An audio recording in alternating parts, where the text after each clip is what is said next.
Today we're going over some top quality of life mods to help modernise and improve the Skyrim gameplay experience. We'll dive straight in with Immersive Equipment Display, a mod that brings more visual flair and personalisation to your Dragonborn. In the base game, you might have noticed that only one piece of equipment can be displayed on your character at a time, but with Immersive Equipment Displays, now all your favoured items, be it a bow and greatsword or sword and dagger, can be seen adorning your Dragonborn simultaneously. And the mod doesn't stop there. It even includes an in-game customization menu where you can tweak the position of items.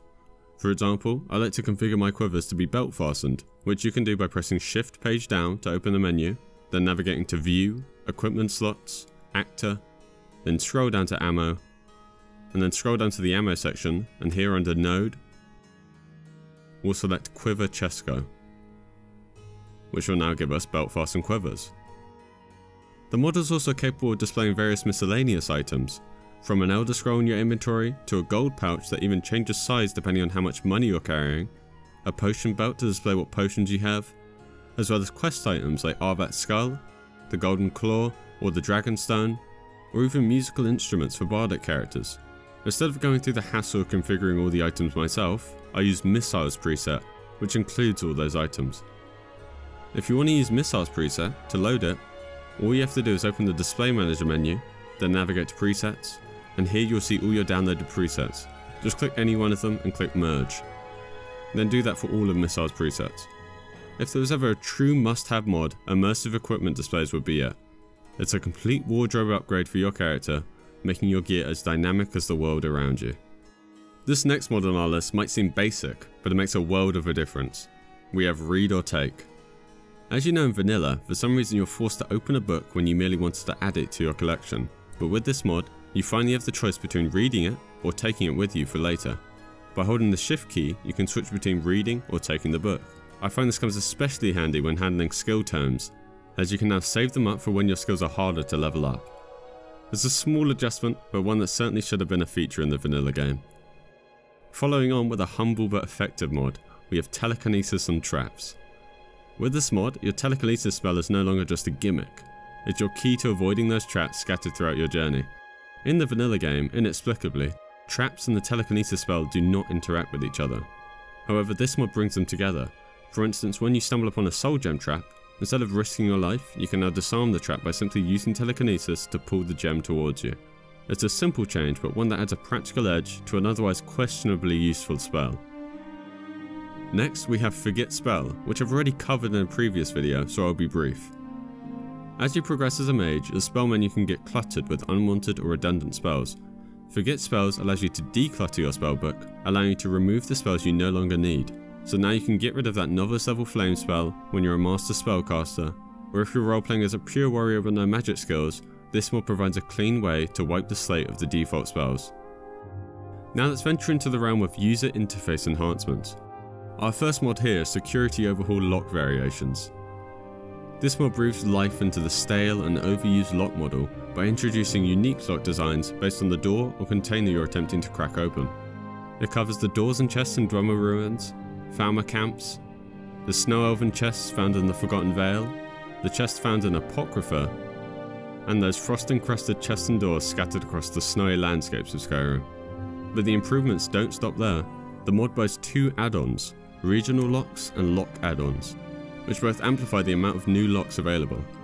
Regional Locks provides unique locks for some of the cities, including Raven Rock, Whiterun, Solitude, Windhelm, and Riften, as well as including new locks for the College of Winterhold and Tel Mithrin.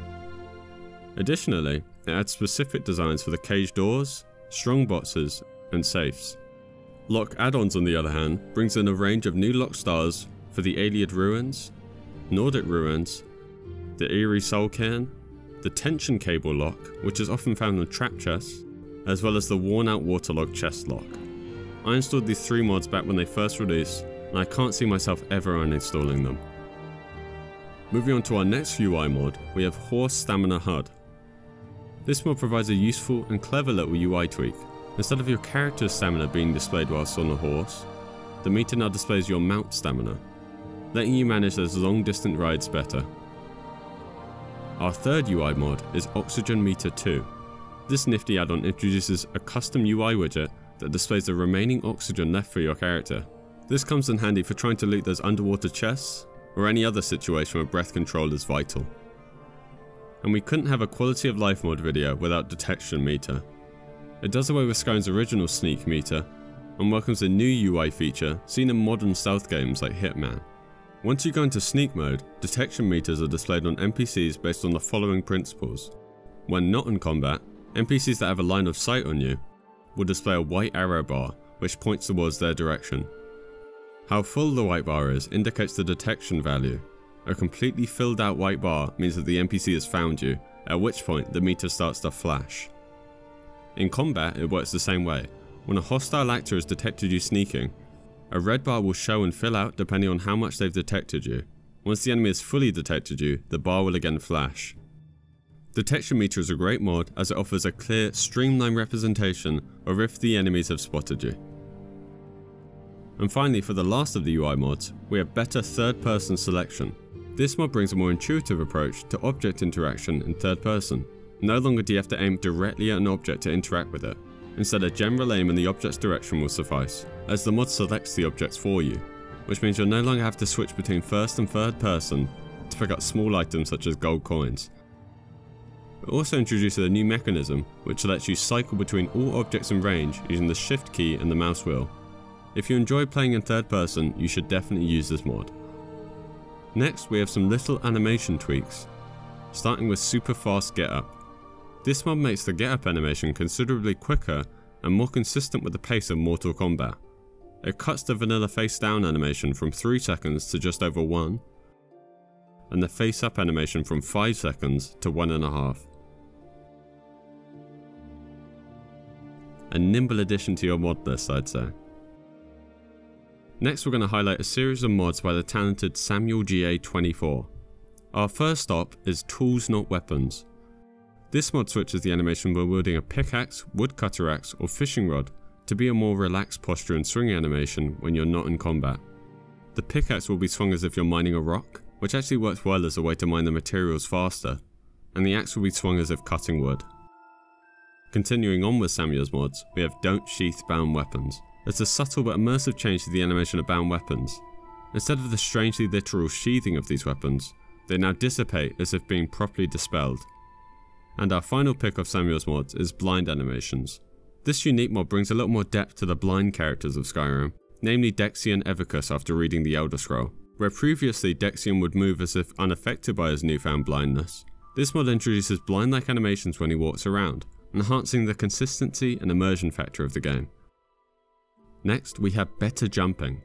This mod fundamentally improves Skyrim's mobility by enabling jumping while sprinting. Really simple, but I can no longer play without it. And coming up next, we have Assorted Animation Fixes. This mod irons out some minor kinks found in Skyrim's original animations. It eliminates the jittery end of the third-person torch holding animation, corrects the malformed fingers during the running and sprinting animations, and smooths out the subtle shaking of the left hand while wielding a greatsword. It also resolves the jerky ending of the female diagonal walking animation. It also finally fixes the issue when wielding a staff in your right hand and spell in your left, as before it would cause the left-handed spell to float up into the wrong position. Well, that's all the mods I have today. I just wanted to say I have a new Discord for Skyrim modding discussion. Anyways, thanks for watching, subscribe for more, and don't forget to endorse the mods you enjoy.